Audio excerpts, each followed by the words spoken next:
ఏ అబ్బాయికైనా మనం నవ్వుతూ క్లోజ్గా మూవ్ అవుతూ తనతోనే టైం స్పెండ్ చేస్తూ ఉంటే ఎవరికైనా అలానే అనిపిస్తుంది.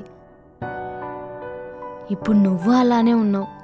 అలాంటప్పుడు తనకి నీ మీద ప్రేమ పుట్టకుండా ఎలా ఉంటుంది చెప్పు? అలా అని నువ్వేదో తప్పు చేసావని అనట్లేదు. నువ్వు నీకు నచ్చినట్లు ఉండాలనుకున్నావు. అది హర్షతో ఉంటే బాగుండు అనుకున్నావు. అలా నీకెందుకు అనిపించిందో నాకైతే తెలియదు, కానీ నీకు అనిపించింది.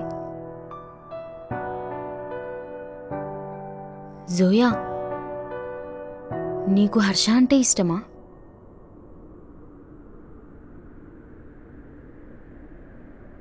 ఏంటి జోయా, ఇష్టమా?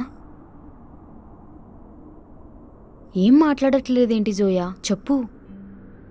ఏం మాట్లాడమంటావా ఫ్రెండ్? ఇష్టం ఉంటే సరిపోతుందా?